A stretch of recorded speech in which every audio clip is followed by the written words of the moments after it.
Olá, muito bem-vindos a mais um Bitalk, aquele papo super incrível com as pessoas que trabalham nesse mundo das empresas B, que querem ressignificar o conceito de felicidade e fazer o mundo melhor. E hoje estamos aqui com a queridíssima Roberta Negrini, que ela é CEO do movimento Eu Visto Bem.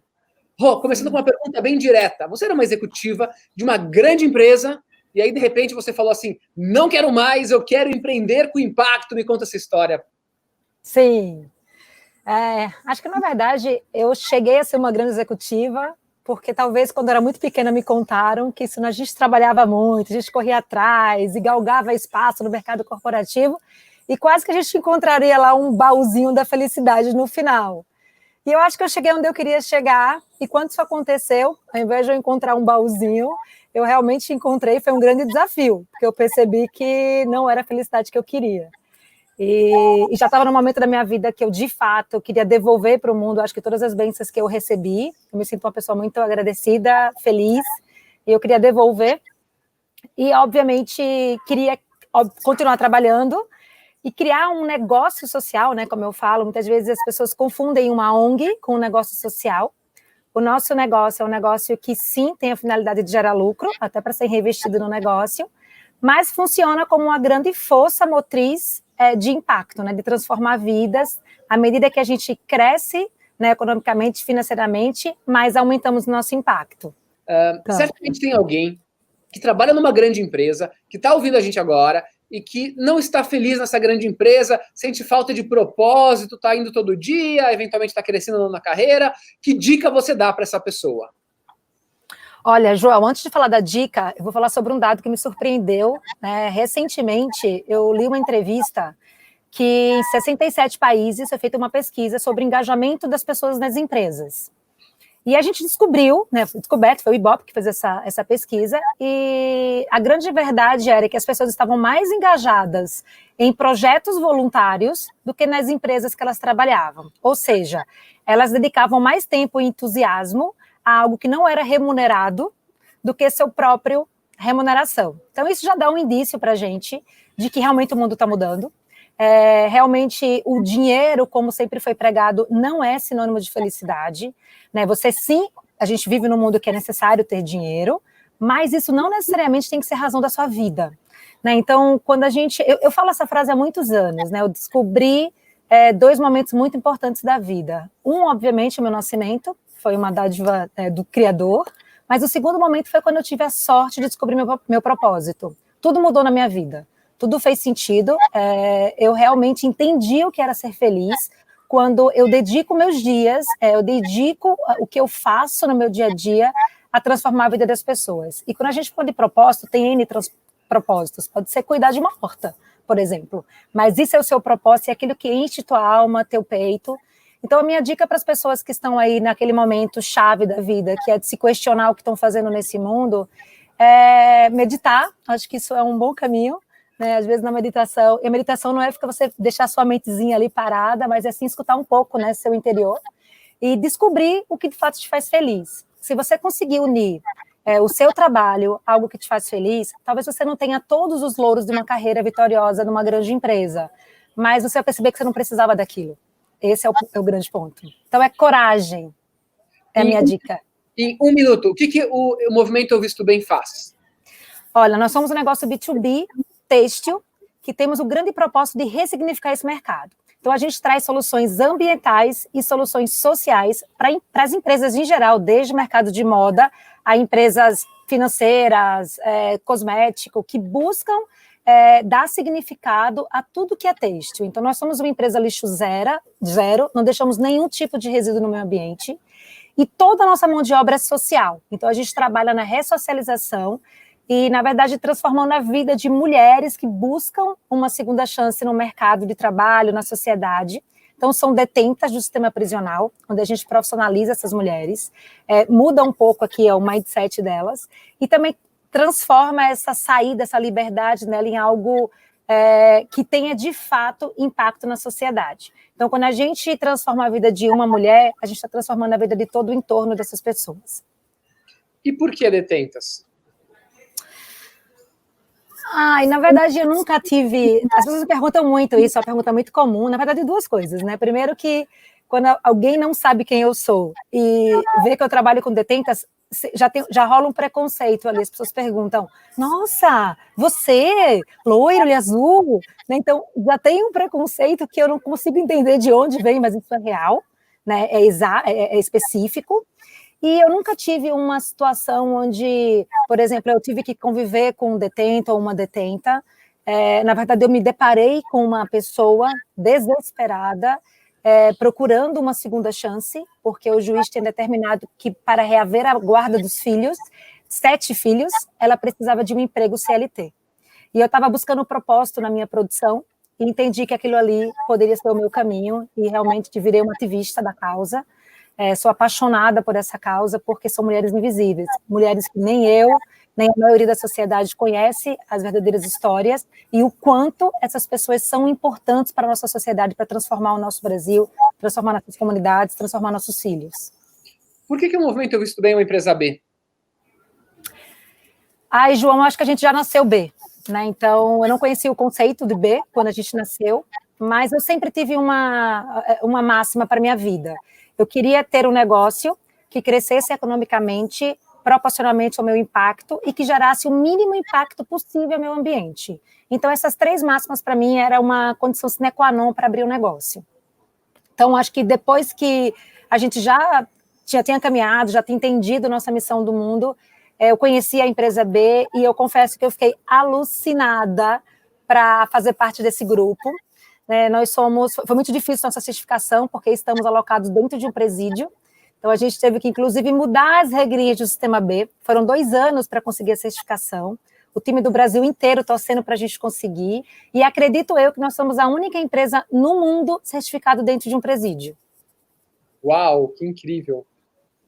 Fala uma coisa, durante a pandemia, como está sendo essa pandemia para você? No mercado B2B, enfim, o que você fez, tem coisa que a gente fez junto, conta um pouquinho como foi isso daqui, fala um pouco do Eu Cuido também. Vamos lá. Na verdade, a pandemia, hoje, olhando tudo que passou, eu agradeço muito a oportunidade que a gente teve de renascer, de ressurgir. Eu acho que foi um check para mim mesma de quanto a resiliência é importante para um empreendedor, porque no momento que a pandemia começou, eu tinha alguns projetos em andamento e todos eles foram extintos, né? Foram cancelados. E numa atitude bem desesperadora, eu acabei ligando para você e te fiz um convite, João, eu preciso fazer alguma coisa, porque tem muitas mulheres, tanto nas comunidades, quanto as mulheres que a gente acolheu, que precisa, né, continuar durante essa pandemia no trabalho. Então, foi algo muito orgânico, porque, inclusive, eu não consigo me ver nessa pandemia inteira de braços cruzados, sem ter feito alguma coisa para a sociedade que tanto precisou, tanto foi necessário. Então, o Eu Cuido nasceu exatamente do sonho de 2 pessoas que acreditam de fato que o nosso trabalho pode impactar a vida das pessoas. Eu lembro que eu te liguei e falei, João, me ajuda a achar um caminho para a gente gerar renda e emprego para o mercado de moda que está desesperado. A gente tem um monte de imigrantes, um monte de refugiadas que perderam suas únicas rendas. Temos todos um presídio lá precisando dessa geração de renda também. E um monte de gente na comunidade precisando de máscaras de qualidade e que sequer tinham dinheiro, né, condições de ter acesso a isso. E em 2 semanas a gente conseguiu levantar o projeto, construir um galpão, locar um galpão, colocar 35 pessoas trabalhando, mudar completamente o meu negócio, né, em 2 semanas, e a gente conseguiu sobreviver nessa pandemia, não só sobreviver, né, como impactar mais 35 pessoas. Então, acho que, eu sempre falo isso, a gente teve a sorte, né, de conseguir ser resiliente ao ponto de impactar tanta gente. Tiramos pessoas que estavam na Cracolândia porque tinha sido despejada. A gente tem várias histórias, você conhece elas também. A gente sabe o quanto foi fundamental, né, essa pivotada no negócio para que ele permanecesse em pé e que, de fato, fosse transformador. Que ajudasse tanta gente, né? Tanta gente. Não só as pessoas, né, que estavam trabalhando, mas as quase 100 mil pessoas que receberam essas máscaras. Exatamente, quase 100 mil pessoas que receberam as máscaras. Olha quanto a gente conseguiu bloquear, né, de espalhar esse vírus tão danoso. Me fala Rô, eu queria saber uma história que te tocou muito nesses anos todos de convivência com detentas, egressas do sistema prisional, uma história que realmente te emocionou? Olha, acho que a história que mais me emocionou foi de uma detenta que ela foi condenada por um crime de trânsito, um crime que tanto eu quanto você, como qualquer outra pessoa, somos passíveis, né, de cometer. Tipo de E por crime? não ter, ela estava com uma carta vencida, acabou se envolvendo num pequeno acidente e foi condenada, né, porque acho que a outra pessoa entrou com processo contra ela, e mostra um pouco o retrato do nosso Brasil. Se a gente tiver condições financeiras para ter um advogado, muito provavelmente essa pessoa não teria sido encarcerada, ela poderia ter sido condenada, mas com uma pena alternativa. O ponto é que essa mulher que estava dirigindo um automóvel que não era dela, né, ou seja, ela se envolveu numa situação, ela foi condenada, e ela tinha 6 filhos. E para mim foi muito chocante o desespero dela na fila de espera da nossa oficina, porque ela precisava, os filhos não têm pai, né, o pai não era presente, e ela precisava muito de dinheiro para continuar alimentando os filhos dela. Então, a gente acompanhou toda a trajetória desde o início da detenção dela até a saída. Ela foi detida por 3 anos, e ele é muito claro para mim o retrato de como a gente vive num país de injustiça, porque ela, desses 3 anos, quase 1 ano, ela estava esperando o julgamento. Né? Então, 40% dos nossos... E o filho dela, dirigir sem carta, enfim, sabe se chegou a causar a morte? Isso, não causou a morte, mas acho que a pessoa ficou inválida, alguma coisa assim, a pessoa entrou com processo, né, contra ela, e ela acabou sendo condenada, porque ela precisa da defensoria pública, ela não tinha um advogado, e foi condenada, foi para a cadeia, passou muito tempo para ser julgada, e, obviamente, os filhos ficaram totalmente desamparados. Então, o que mais me tocou, acho que são 2 pontos muito importantes. Primeiro, né, o quanto a gente condena pessoas que poderiam ter tido uma pena um pouco diferente, e quando a gente condena uma mulher como essa, eu estou condenando os 6 filhos dessa pessoa, que era o único vínculo, né, de amor que essas crianças tinham, era a mãe. Então, a gente separa essa mulher dos filhos, isso é muito triste, né, para a educação, para a personalidade mesmo dessa pessoa, né, dessas crianças, e tão bárbaro não esperar por tanto tempo para ser julgada, e o desespero por não conseguir alimentá-los. Então, a gente conseguiu fazer todo o projeto com ela de ressocialização, ela conseguiu sair, a gente levava, inclusive, cesta básica para as crianças, a mais velha tinha 13 anos, cuidava dos meninos. Então, em dado momento, o juiz teve que entregar os filhos para parentes, então foi um desespero. E aí, por que isso foi tão marcante para mim? Porque ao ganhar a liberdade, automaticamente, por ela ser uma pessoa com uma carteira assinada, uma CLT, ela conseguiu reaver a guarda de todos os filhos. Então, foi nesse momento que eu entendi o quanto o nosso projeto era vencedor e era importante, porque se ela não tivesse um emprego e uma residência fixa, ela demoraria 2, 3, 4 anos para reaver a guarda dessas crianças. Então, foi ali que eu entendi a importância do que a gente faz, foi ali que eu entendi que a gente pode olhar essa população de uma maneira diferente, né? Não só julgar, entender que todo mundo é farinha do mesmo saco, ou que bandido legal é o bandido que está preso, ou o bandido que está morto. Então, não é isso, né? Eu sou passiva de acontecer alguma situação, inclusive um mal-entendido, né? E a gente precisa esperar aí por uma justiça amorosa, uma justiça que, sim, é preconceituosa, não é à toa que a gente tem 87% das mulheres detidas negras, né, vindas da comunidade. Então, tem muito o que se entender por trás dessas detenções em massas, né? O Brasil encarcerou 600% a mais nos últimos 3 anos, em penas que poderiam ter sido mais brandas e que não destruísse tanto os lares e as famílias. Eu sou entusiasta da família, né? Então, eu acho que uma mulher é muito importante nesse papel e vou lutar por elas até o fim. Você acha que a prisão, ela piora a pessoa? Ai, muito. Eu falo que eu sou uma sonhadora, né? Quase a música do John Lennon, porque eu acho que uma prisão deveria ser um lugar onde as pessoas estavam ali para obviamente, aprenderem um pouco mais para saírem pessoas melhores. Né? Por que não educação ali dentro? Por que não um EJA eficiente ali dentro? Por que não uma faculdade ali dentro? Por que não um curso técnico ali dentro? Ou seja, eu preciso reformar pessoas para que elas saiam melhores do que elas entraram. E na prática a gente vê exatamente o oposto disso. A gente tem situações extremamente violentas ali dentro, extremamente injustas, falta de dignidade. Eu falo de dignidade porque numa mulher que tem um ciclo menstrual, por exemplo, ela precisaria do absorvente, e muitas vezes ela não tem acesso a isso. Uma pessoa que se exalta porque está um pouco mais feliz, ou deveria ir para uma solitária passar 3 dias, né, apanhando e sem comida. Quando eu falo que uma pessoa come durante 15, 20 dias uma salsicha estragada com arroz puro, né, isso é realidade. Você não pode causar naquela pessoa algo tão bom a ponto de transformá-la. Né? Então, eu realmente acho que o sistema do mundo, isso não é só no Brasil, mas o sistema do mundo está errado. A gente poderia aproveitar essas pessoas ali, né, ociosas, para trabalhar, para ensinar um ofício, né, porque elas sim estão paradas sem fazer absolutamente nada. Né? Existe uma prisão em Porto Alegre que tem uma ala de 600 mulheres para um único banheiro. Então, 600...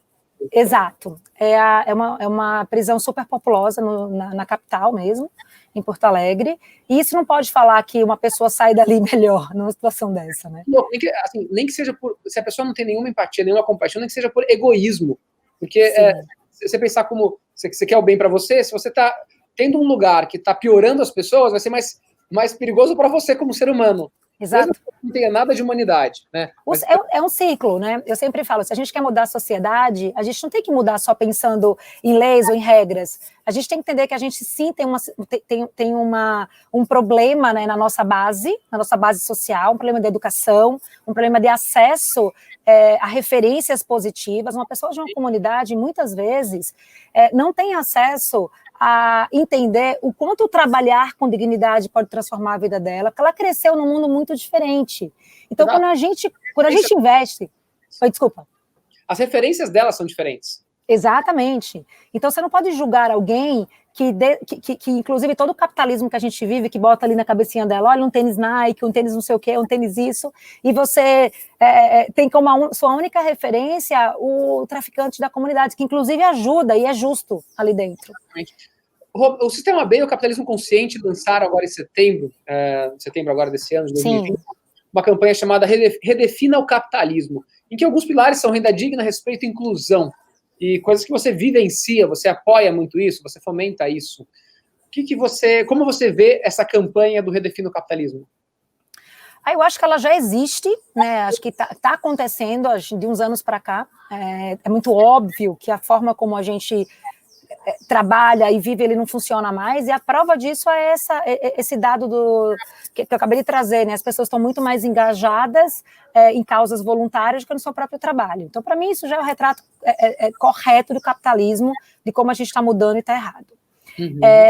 E acredito bastante que não existe razão para uma empresa existir se ela não está causando impacto. Isso é visceral, assim, eu acredito visceralmente que não deveria existir empresas que não têm propósito, né? Por que eu vou consumir ou eu vou usar o serviço de uma empresa que ela simplesmente existe para gerar lucro para o seu acionista? Para mim, é muito mesquinho pensar dessa forma. É muito pequeno. Pequeno, né? Muito mínimo.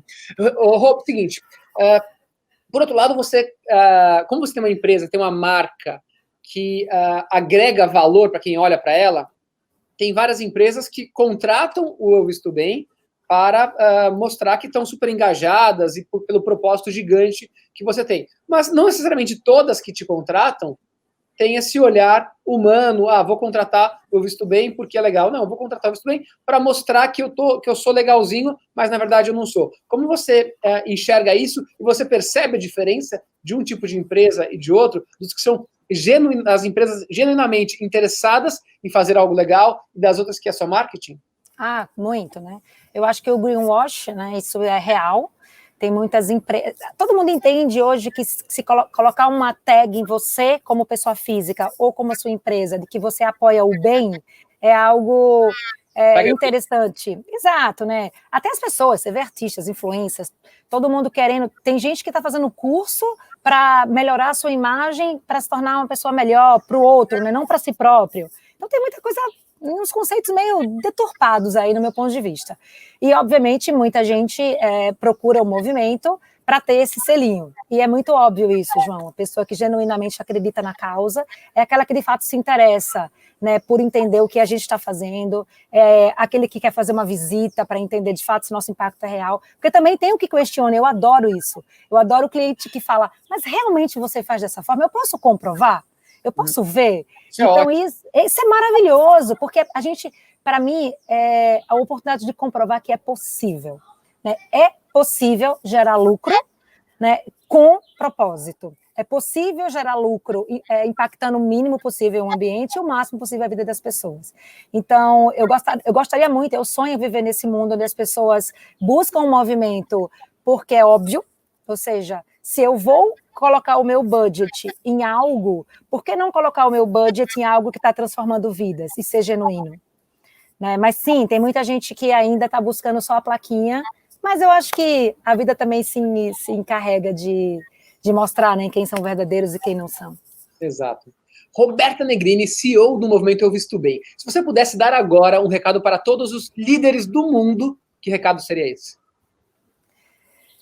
O primeiro, que você de fato seja feliz, porque a gente não consegue fazer ninguém causar a felicidade se a gente não buscar a nossa própria felicidade, e se interesse pelas pessoas, porque um líder que se interessa genuinamente pelas pessoas tem como produtividade algo óbvio, tem como receita algo óbvio, e tem como felicidade de novo, né? Algo óbvio. Eu acho que de fato é isso. Você se importar com os outros, você devolve, você recebe do universo aquilo que você deu. Então, pense nisso, isso transforma a sua vida e a vida das pessoas. Muito bom, muito obrigado, Rô. Foi um grande prazer estar aqui com você nesse podcast, nesse vídeo. Galera, prazer todo meu. Esse foi mais um Bitalk para empresas e líderes que estão redefinindo o conceito de sucesso. Valeu!